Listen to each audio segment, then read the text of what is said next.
All right, let's go over yesterday's assignment. So you should have your assignment out looking at your work to see how you did.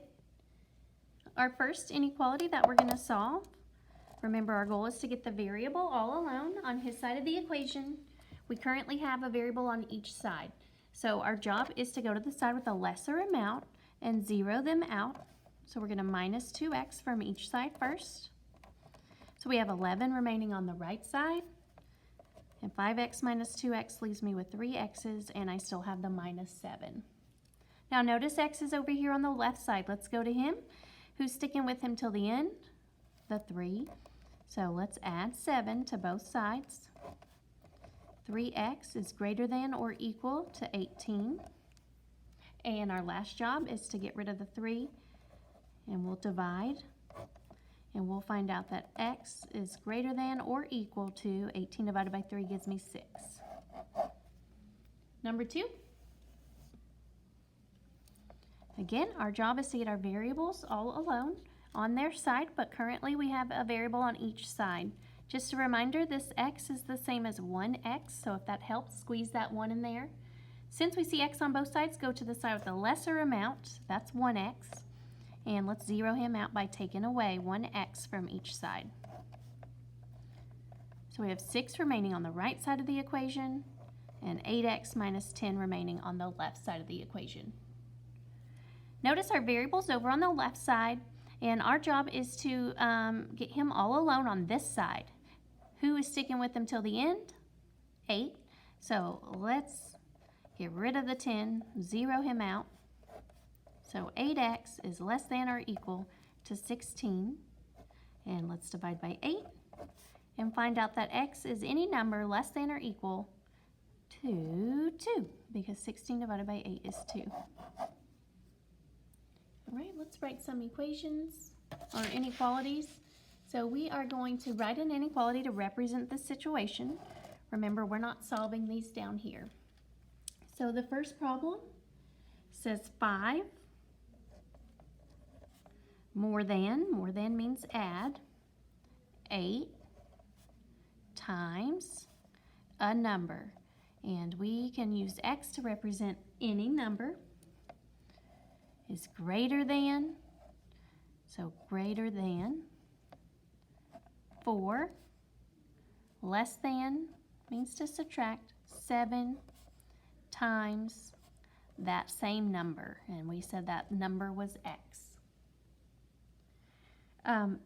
See this phrase less than? It's super important. It means that instead of doing 4 minus this information, we really need to switch the two sides out. So when it says less than, now if it just says less, we're good. But if it says less than, we need to switch the order. Whatever was in front of the subtraction goes to the behind it, and whatever was to the right side now goes in front of it. And then on this side we have 5 plus 8x.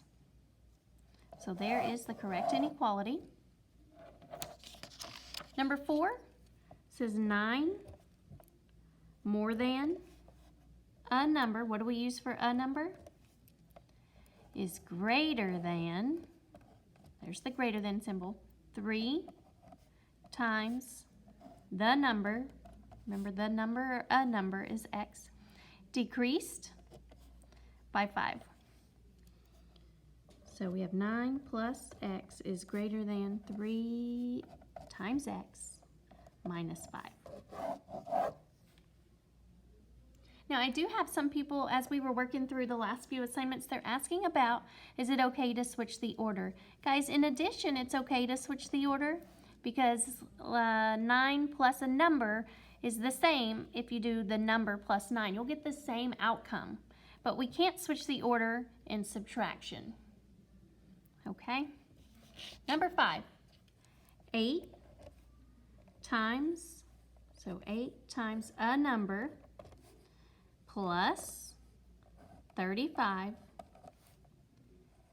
is at most. Okay, so we need to go back to that list that we put in our notes. Is at most, meaning this can be equal to, but no more than. So it's got to be less than. So this is at most 15 less than.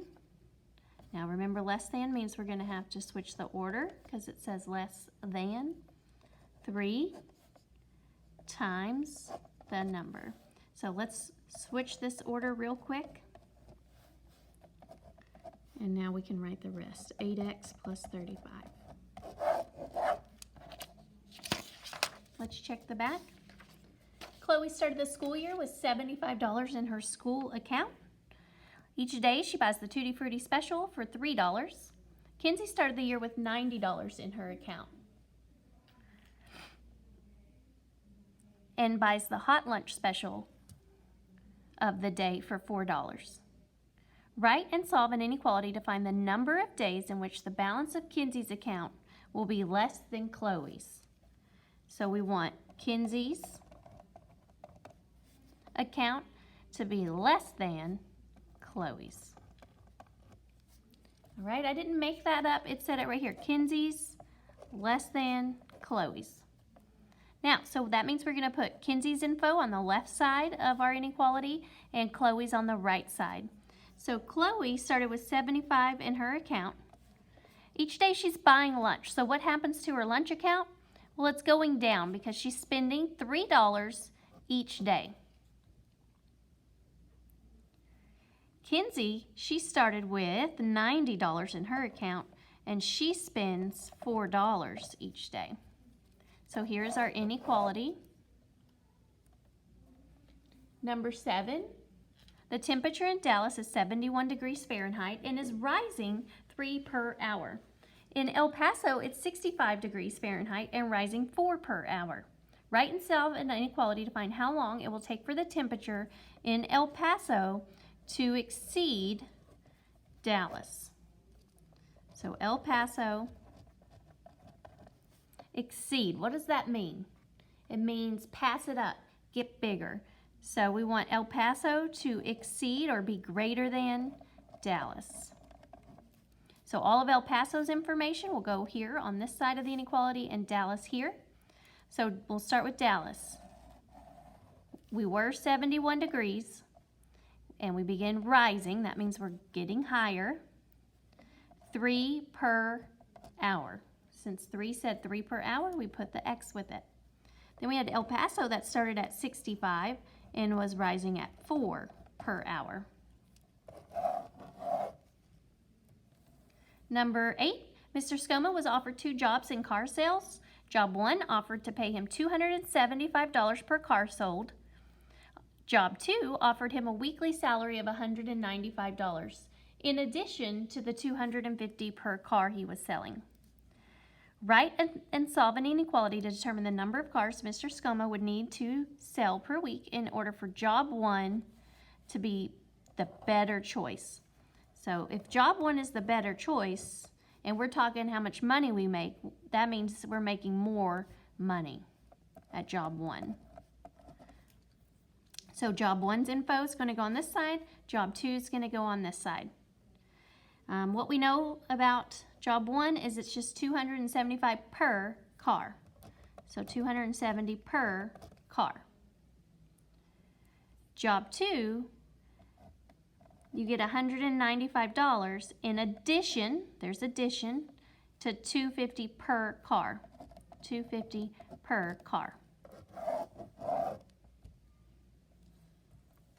9, Bounce with US rents bounce houses for a flat fee of $225 per hour. Fun Inflatable charges a flat fee of $140 per hour.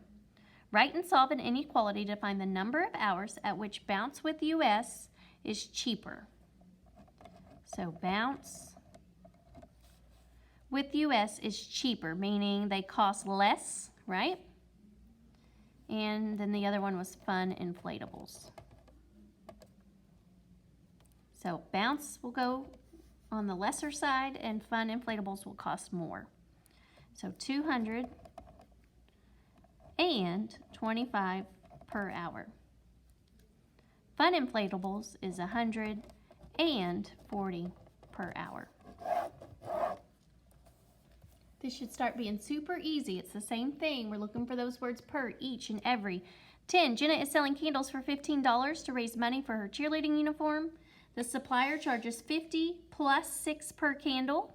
Write and solve an inequality that can be solved to find the number of candles Jenna must sell to make a profit. All right, so Jenna has to spend some money. We can either call that spending or expenses. And then she's going to make some money, a profit. So we can say spend and profit. We could say spend and makes. And we want to make a profit, meaning we want this side, the money that we earn, to be greater. So we want this to be greater than spending. Jenna is selling candles for $15.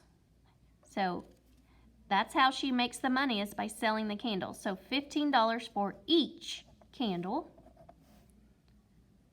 But in order for her to make the candle, her supplier charged her $50 plus $6 per candle. 50 plus $6 per candle. And there is number 10.